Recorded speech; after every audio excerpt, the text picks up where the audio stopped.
নমস্তে বন্ধুরা। ঈশ্বর কি তার যুগ পরিবর্তনের সাথে সাথে মত পরিবর্তন করে ফেলেন? বন্ধুরা, ঈশ্বর মত পরিবর্তন কেন করবে? তিন পরিস্থিতিতে কোনো ব্যক্তি তার মত পরিবর্তন করতে পারে। সে তিনটি পরিস্থিতি কি বন্ধুরা জেনে রাখুন।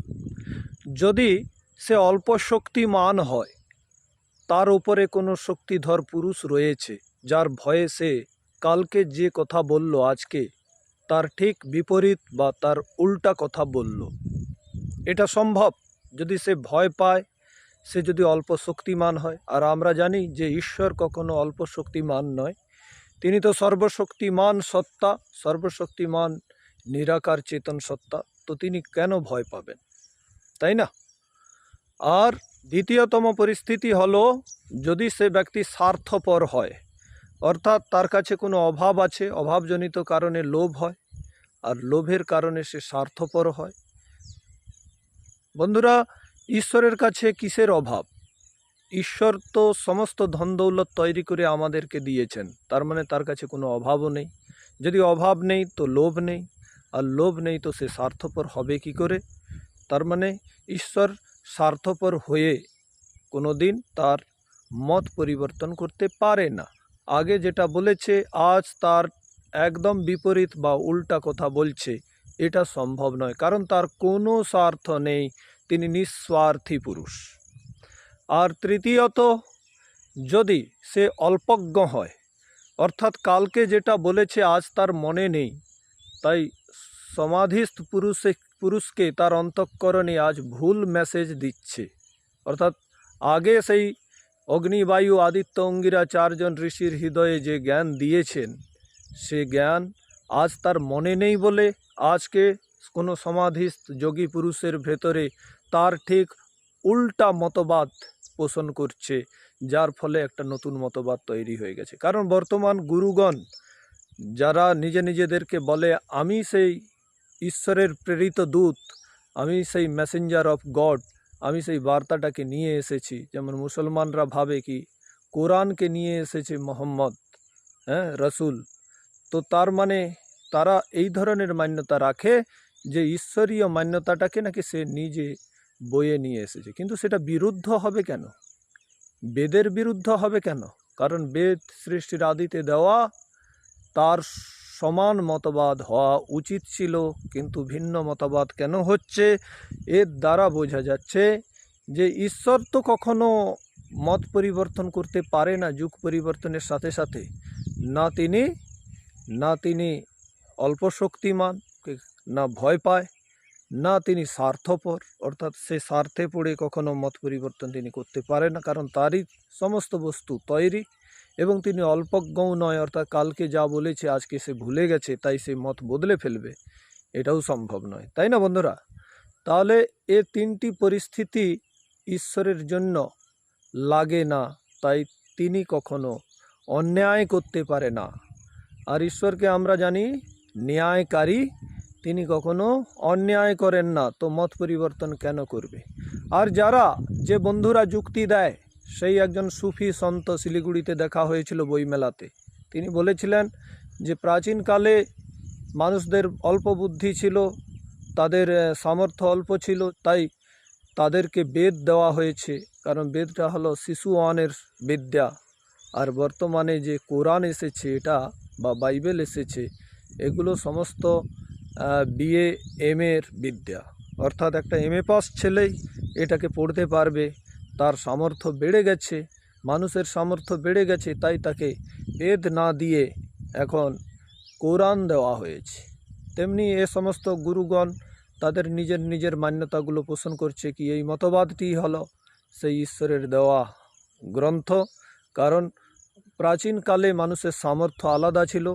যেমন এখানে প্রভুপাদ বলছে, বৈষ্ণব সম্প্রদায়ের যে ইস্কনের প্রতিষ্ঠাতা প্রভুপাদ, তিনি এটাই বলছেন কি এখন বেদাঙ্গকে পড়ার মতো সামর্থ্য মানুষের নেই, সামর্থ্য কমে গেছে, তার ফলে না তার কাছে সময় আছে, না তার কাছে সামর্থ্য আছে, তো তাই এখন সে হরিনাম করবে, এখন সে ভগবত গীতা পড়বে, এখন সে ভাগবত পুরাণ পড়বে, এখন সেগুলো পড়ার মতো তাদের সামর্থ্য নেই।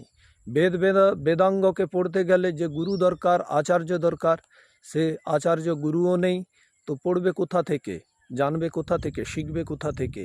তার থেকে ভালো তাকে যদি আমরা এই সরল গ্রন্থগুলো পড়িয়ে দেই তো সেই ব্যক্তি মুক্ত হয়ে যাবে। কিন্তু বন্ধুরা, একটা কথা ভেবে দেখুন, বেদের মধ্যে যে বিদ্যা আছে সেটা গীতার মধ্যে নেই, সেটা না ভাগবত পুরাণের মধ্যে আছে।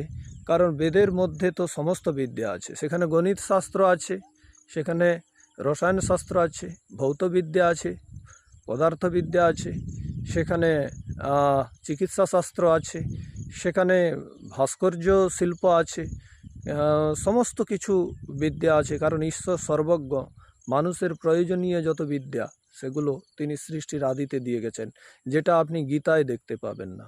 আত্মরক্ষা করতে গেলে যে ধনুর্বেদ প্রয়োজন, সে ধনুর্বিদ্যাও সেখানে আছে, সব বিদ্যাগুলো সেখানে পাওয়া যায়। সেগুলো কি বর্তমানের এই গুরুদের বানানো মুখনিসৃত বাণীর মধ্যে পাবেন না। বন্ধুরা, যদি কোনো ট্রেন তার ঠিক পটরিতে থাকে, অর্থাৎ সে যদি লাইনে থাকে, তবে সে গন্তব্যস্থলে একদিন না একদিন পৌঁছে যাবে। তার পেছনে কেউ ধাক্কা দিলে সে গতিশীল হয়ে পৌঁছে যাবে। আর যদি সেটা লাইনে না থাকে, তার পেছনে ধাক্কা দেওয়া হয়, তাহলে সেটা অন্য জায়গায় পৌঁছে যাবে। আর এই যতমত ততপথ এই মান্যতার খণ্ডন করতে গিয়ে আপনার ইসকন সম্প্রদায়েরই কোনো একজন সাধু একটি বিতর্কিত মন্তব্য করেছিল, তার বিরুদ্ধে কেস ফাইল হয়েছিল, আপনারা জানেন সবাই। তো তিনি কি বলেছিলেন, কি যতমত ততপথ, এটা কখনো সত্য ধারণা হতে পারে না। কারণ কেউ আমেরিকা যাবে, এপাশ দিয়েও যেতে পারে, ওপাশ দিয়েও যেতে পারে, কিন্তু কেউ ভারতের কোনো একটি জায়গায় যাবে, একটা উল্টা জায়গা অস্ট্রেলিয়া যাবে, সে একটা পশ্চিম দিকে না গিয়ে পূর্ব দিকে যাচ্ছে, বা দক্ষিণ দিকে না গিয়ে উত্তর দিকে যাচ্ছে, তো সে কোনোদিন পৌঁছতে পারবে না। এটাই বলেছেন, তাই না? যতমত ততপথের তিনি বিরোধিতা করেছেন। ঠিক তেমনি পটরিতে যদি, মানে লাইনে যদি ট্রেন থাকে, তবে সে একদিন না একদিন গন্তব্যস্থলে পৌঁছে যাবে। কিন্তু যদি লাইন থেকে চ্যুত হয়ে যায়, তবে সে ট্রেনের পেছনে ধাক্কা দিলেও সে গন্তব্যস্থলে পৌঁছবে না। ঠিক তেমনি গুরুদের মতবাদগুলো লাইন থেকে বাইরে বেরিয়ে, অর্থাৎ বেদের বিরুদ্ধ মতবাদগুলো সেগুলো পোষণ করছে, তাহলে তারা বৈদিক কোনোদিন হতে পারবে না, বেদের কাছে যেতে পারবে না। বেদের যে বিশাল জ্ঞান ভাণ্ডার, সেখানে তারা পৌঁছতে পারবে না, তাই না বন্ধুরা? তাই বেদকে পড়তে হবে। আমি হতে পারে সব কিছু জানতে পারিনি, জানি না, বেদ পড়ানোর মতো সেরকম আচার্য নেই, সেরকম বিদ্বান ব্যক্তি নেই, তো পাইনি তো কি হয়েছে, কিন্তু লাইনটা তো ধরে রাখি। বেদের লাইনটা ধরে রাখতে হবে, নাকি একটা বেদ বিরুদ্ধ মান্যতাকে যদি আমি ধরে ফেলি, তাহলে বেদ থেকে বিপরীত দিকেই আমরা যাব। বর্তমান হিন্দু সমাজের এটাই দুর্দশার মূল কারণ। তারা একটা অন্য লাইন ধরে রেখেছে, যার ফলে বেদের কোনো বিদ্যা তার সামনে চর্চা করলে সে বিরোধিতা করে, তাই না? যেটা বর্তমান চিরাচরিত মান্যতার বিরুদ্ধ।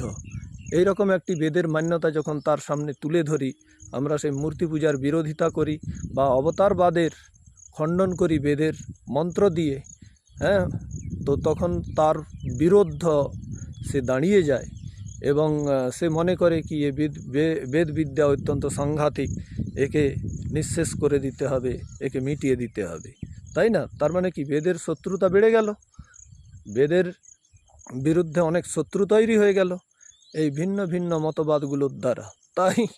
তাই বন্ধুরা, ট্রেনের লাইনেই রাখতে হবে, ট্রেনকে তার লাইনেই রাখতে হবে, আর সেটাই হলো বেদের লাইন, সেটাই হলো বেদাঙ্গের লাইন। শিক্ষা, কল্প, ব্যাকরণ, নিরুক্ত, ছন্দ, জ্যোতিষ, সেই লাইন ধরেই আমরা বেদের কাছে একদিন না একদিন পৌঁছে যাব। আমরা বেদের বিরোধিতা করব না।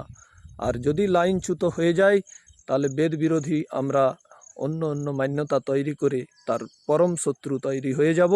আর ঈশ্বর দর্শন তো দূরের কথা, এই নরকের মধ্যেই আমরা ভটকাতে থাকব। সবাইকে আমার নমস্তে।